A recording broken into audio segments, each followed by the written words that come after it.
നമസ്കാരം, എല്ലാവർക്കും ഓണ വീഡിയോയിലേക്ക് സ്വാഗതം. ഇന്ന് നമ്മൾ പറയാൻ പോണത് ബിഗ് ബോസിൽ ഇപ്പോൾ നടന്നുകൊണ്ടിരിക്കുന്ന കുറച്ച് തമാശകളാണ്, കാര്യങ്ങളാണ്.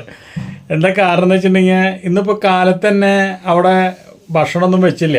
ബിഗ് ബോസ് നമുക്ക് ഉരുട്ടി വിഴുങ്ങാനായിട്ട്, ഓണമല്ലേ, ഉരുട്ടി വിഴുങ്ങാനായിട്ട് കാലത്ത് തരുന്നു വിചാരിച്ചിട്ട് എല്ലാവരും കാത്തിരുന്നു.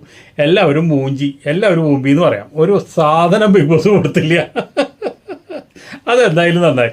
ഈ മന്ദബുദ്ധികൾക്ക് ഒരു വസ്തുവും കൊടുക്കരുത്. ഇനി ഉച്ചയ്ക്ക് പിന്നെ ബിഗ് ബോസ് അനൗൺസ് ചെയ്തു, നിങ്ങൾക്ക് എന്തായാലും ഉച്ചയ്ക്കലത്തെ ഭക്ഷണം ഞാൻ തരുന്നുണ്ട്, അതുകൊണ്ട് നിങ്ങളൊന്നും അവിടെ വയ്ക്കാൻ നിൽക്കണ്ടെന്ന് പറഞ്ഞു. അതൊരു ആശ്വാസമായിട്ട് എല്ലാവർക്കും വളരെ സമാധാനമായി. ഇന്നലത്തെ പാത്രം കഴുകാണ്ടിട്ടുള്ളവർക്ക് അതൊക്കെ കഴുകി എല്ലാ കാര്യങ്ങളും കഴിഞ്ഞു. പിന്നെ ഇവിടുന്ന് അങ്ങോട്ട് ഓണ പൂക്കളം, അത്തപ്പൂക്കളാണ് ഇവർക്ക് കൊടുത്ത ടാസ്ക്. അത് 3 ടീമായിട്ടുണ്ട് തിരിയുന്നത്. വടക്കേടത്ത്, തെക്കേടത്ത്, മൂത്തേടത്ത്.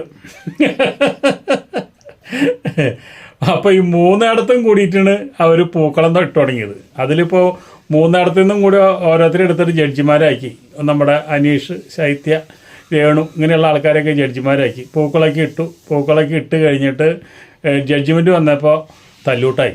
എന്താണെന്ന് വെച്ചിട്ടുണ്ടെങ്കിൽ അനീഷ് പറയണത് അനീഷിൻ്റെ ടീമിനാണ് ഏറ്റവും നന്നായി പൂക്കളട്ടെന്ന്. ശൈത്യ പറയണത് എൻ്റെ ടീമിട്ട പൂക്കളാണ് നല്ലതെന്ന്. അപ്പോൾ ഈ നമ്മുടെ അനീഷ് ഇങ്ങനെയാണ്, സ്വന്തം ടീമിനെ ജയിപ്പിക്കാൻ വേണ്ടി മൂപ്പര് കിടന്ന് ഓരോ വർത്തമാനങ്ങൾ എന്ന് വെച്ചിട്ടുണ്ടെങ്കിൽ ഓരോ തൊടുന്യായങ്ങൾ.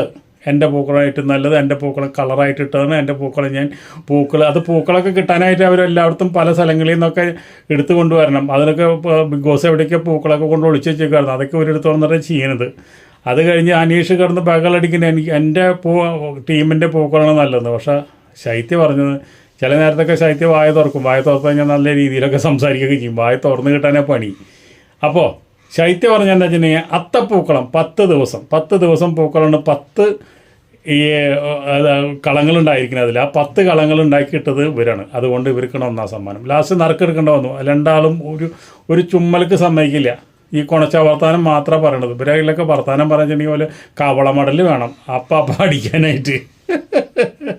അങ്ങനെ എന്തുണ്ടായെന്ന് വെച്ചിട്ടുണ്ടെങ്കിൽ എല്ലാവരും കൂടി വോട്ടിങ്ങിനിട്ടപ്പോൾ ശൈത്യയുടെ ടീമിന് ജയിച്ചു. ശൈത്യയുടെ ടീമിന് സമ്മാനം കിട്ടി. എന്തായാലും നന്നായി. ശൈത്യയുടെ ടീമിൻ്റെ ഒരു പൂക്കളം തന്നെയായിരുന്നു നല്ലത്. നമ്മൾ വ്യക്തിപരമായിട്ട് പറയല്ല. അനീഷ് എന്ന് പറഞ്ഞു കഴിഞ്ഞാൽ ഇപ്പോൾ വെച്ച വാഴ ഇപ്പോൾ കൊലയ്ക്കണം. അതുപോലെ തന്നെ വാശി, വൈരാഗ്യം, അതുപോലെ തന്നെ വാനനിരീക്ഷണം, ഇതൊക്കെ മൂപ്പര പണി. അപ്പം അത് കാണുമ്പോൾ നമുക്ക് ആലോചന തന്നെ എന്താണ്, നമ്മുടെ ജിഷ്ണു പറഞ്ഞു, വെറുതെ അല്ലടാ നിൻ്റെ ഭാര്യ നിന്നെ ഉപേക്ഷിച്ച് പോയത്. ശരിയാണ്, വെറുതെ അല്ല എൻ്റെ ഭാര്യ ഉപേക്ഷിച്ച് പോയത്. വന്ന ഉടനെ ഒരാഴ്ച കളിച്ച് പിന്നെ അവിടെ മന്ദബുദ്ധിയായിട്ട് വാനനിരീക്ഷണം നോക്കിയിട്ട് മരവാഴിയായിട്ട് ഇരിക്കുക. ആവശ്യമില്ലാത്ത കാര്യത്തിന് കയറി തിക്കുന്നതിരക്കും പകരം കൂട്ടും ചെയ്യാനായിട്ട് മൂലിക്കാൻ നീക്കുകയും ചെയ്യും. അപ്പോൾ ഒരാളുടെ കൂട്ടത്തിൽ കൂടുമില്ല. ഏതെങ്കിലും ഗ്രൂപ്പിൽ കൂടി കളിച്ചൂടെ? അപ്പോൾ പല ഗ്രൂപ്പിലും കയറി കളിച്ച് കഴിഞ്ഞാൽ പല ഉപകാരങ്ങളുണ്ട് അവിടെ. അപ്പോൾ അതൊന്നും മൂപ്പർക്ക് ആവശ്യമില്ല. മൂപ്പര് ഒറ്റയ്ക്ക് നിന്ന് കളി പഠിച്ചിട്ട് വരണതാണ്. പിന്നെ മൂപ്പരെ ജീവിതരേഖയൊക്കെ പറഞ്ഞിട്ടുണ്ടായിരുന്നു, ജീവിതകഥയൊക്കെ പറഞ്ഞിട്ടുണ്ടായിരുന്നു. ഏതോ ബാങ്കിൽ നിന്നൊക്കെ കാശൊക്കെ തിരിമറി ചെയ്ത് ജോലിയൊക്കെ പോയി. അവിടെ നിന്ന് അത് കഴിഞ്ഞ് വേറെ ജോലി കുറച്ച് നാൾ ചെയ്തു, അതും വേണ്ടാന്ന് വെച്ചു. അതും കഴിഞ്ഞു കൃഷിപ്പണിക്ക് ഇറങ്ങി. പിന്നെ അങ്ങനെ ഒരുപാട് കാര്യങ്ങളൊക്കെ പറഞ്ഞു. എന്തായാലും ലൈഫ് സ്റ്റോറി ഒന്നും വലിയ ഗുണമുള്ള കേസൊന്നുമല്ല. അപ്പോൾ അടുത്തത് എന്താണെന്ന് വെച്ചിട്ടുണ്ടെങ്കിൽ ഇതിൻ്റെ ഇടയിൽ വേറൊരു കളി നടക്കുന്നുണ്ട് അവിടെ. എന്താണെന്ന് വെച്ചിട്ടുണ്ടെങ്കിൽ നമ്മുടെ ഈ നൂറ അതുപോലെ തന്നെ ആതിര, ഇവർ 2 പേരും 2 ടീമിലാണ്. അപ്പോൾ അവരുടെ ഗെയിം പ്ലാൻ എന്താണെന്നുള്ളത് നൂറ ആതിരോട് ചോദിക്കും. ആതിര അപ്പോൾ പറയാം, അതേ മോളെ നീ അങ്ങനെ ഗെയിം പ്ലാൻ എന്ന് ഇപ്പോൾ എന്നോട് ചോദിക്കണ്ട, അതൊക്കെ നമുക്ക് പുറത്ത് പോയിട്ട് ഞാൻ നിനക്ക് അതൊക്കെ പറഞ്ഞു തരാം. ഇവിടെ വെച്ച് നീ ചോദിക്കണ്ട കേട്ടാ.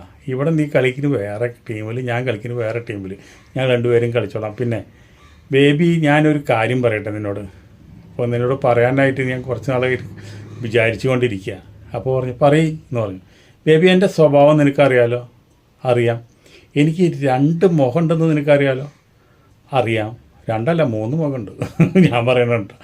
2 മുഖത്തിലെ ഒരു മുഖമാണ് ഇവിടെ പ്രേക്ഷകരും ഈ ബിഗ് ബോസിലുള്ള ആൾക്കാരും കണ്ടിട്ടുള്ളൂ.